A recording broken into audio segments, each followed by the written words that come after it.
Drama serial रहमत, जिसमें बारी साहिब ने माइयों की जिम्मेदारी उठा दी। क्या ही अच्छा होता कि वो बारात की जिम्मेदारी उठाता। खैर, वो वेडिंग ऑर्गेनाइजर है, कुछ भी कर सकता था, इतना पैसा उसके पास, कम से कम बारात की जिम्मेदारी तो उठाता। यहाँ पर हमें बारी का ये जरा फैसला थोड़ा हल्का सा लगा।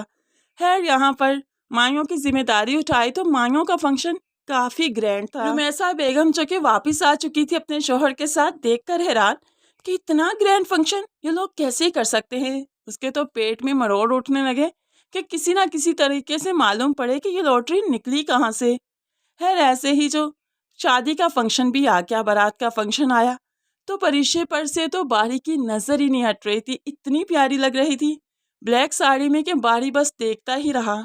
और मीनाल इस चीज को महसूस कर रही थी, वो तो अपने भाई के लिए बहुत खुश है, उसका भी बस नहीं चल रहा कि यहाँ पर दूसरा निकाह भी हो जाए बारी और परिशे का। लेकिन खैर, शयान साहिब तो रोड़े अटकाएंगे, वो इतनी आसानी से थोड़ी ना मानने वाले हैं। बारी की नजरें सिर्फ परिशे पर टिकी हैं और परिशे भी अब बारी के पास आ खड़ी हुई। आपको कुछ चाहिए तो नहीं, बस ये पूछना था कि रुमैसा बेगम भी टपक आई और पूछने लगी, परिशे ये कौन है, तुमने तारुफ नहीं करवाया।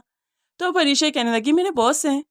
तो ऐसे में अब रुमैसा बेगम को तो आग लग गई कि बॉस है, बॉस यहाँ तक आ गया, अब तो वो आलिम साहिब को जरूर भड़काएगी। अली से रुखसत होकर अपने घर चले गई। सुहेब की मोहब्बत पाकर वो बहुत खुश है, लेकिन रुमैसा बेगम वहीं की वहीं अटकी हैं, आज भी आलिम साहिब को भड़का रही हैं, बेटियों के खिलाफ ही बदगुमान कर रही हैं। जानते हैं आप माइयों पर कितना खर्चा किया इन्होंने नहीं किया, वो जो परिशे का बॉस आया था ना, उसने किया था। इतनी अच्छी दोस्ती है तो ये सब कुछ कर रहा है ना। पता नहीं अब ये परिशे भी क्या ही गुल खिलाएगी। पहले अलीजे ने अपनी पसंद से करवा दिया इतने अच्छे घर में, और अब परिशे ये भी कोई बड़ा ही हाथ मारेगी। खैर, आलिम साहिब को बेटियों से बदगुमान करती रहती है और आलिम साहिब गुस्से में आ गए कि ये लड़कियां क्या ही गुल खिला रही हैं, मेरी इज्जत को दो कौड़ी का करके रख दिया। दूसरी तरफ शयान साहिब भी काफी गुस्से में हैं कि बारी उनकी तरफ दिन रात चाहता है, उन पर पैसा लुटा रहा है, और पता चला कि अकाउंट में से इतना पैसा गायब है, तो कहाँ गया, बारी ने कहाँ उड़ाया इसे।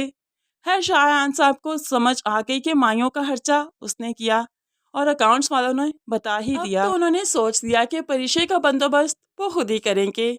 तभी तो छुट्टियों के बाद जब परिशे वापस आए तो उसको एक फाइल थमा दी। परिशे ये फाइल देखकर हैरान और परेशान जल्दी से भागते हुए अकाउंट ऑफिस गई, जहां पर मालूम पड़ा कि लोन की रकम जल्द अज जल्द लुटानी होगी, वरना जॉब नहीं रहेगी। अब परिशे परेशान, अगर लोन की रकम इतनी जल्दी लुटानी होती तो मैं लोन लेती ही क्यों। लेकिन खैर, इससे शयान साहिब को कोई कंसर्न नहीं। और यहाँ पर यह भी मेंशन है कि बारी को इस सब का मालूम ना पड़े, वरना शदीद एक्शन लिया जाएगा।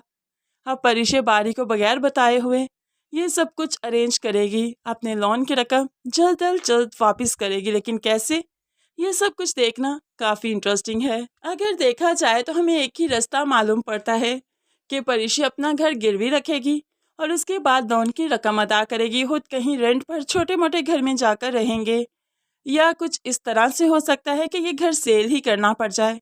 फ्रेंड्स, क्या कहते हैं आप इस बारे में, ज़रूर कमेंट्स में बताइएगा, क्योंकि हमारे मुताबिक तो इनके पास घर के अलावा और कोई एसेट मौजूद नहीं है। क्या आप हमारी बात से एग्री करते हैं या नहीं, ज़रूर कमेंट्स में बताइएगा। मज़ीद वीडियोज़ के लिए चैनल को सब्सक्राइब करके साथ ही बेल नोटिफिकेशन ज़रूर प्रेस कर दीजिए, ताकि आने वाली हर वीडियो बहुत आसानी से देख सकें। दुआओं में याद रखिएगा, तो बहुत सारा ख्याल रखिएगा। नई वीडियो तक के लिए अल्लाह हाफिज़।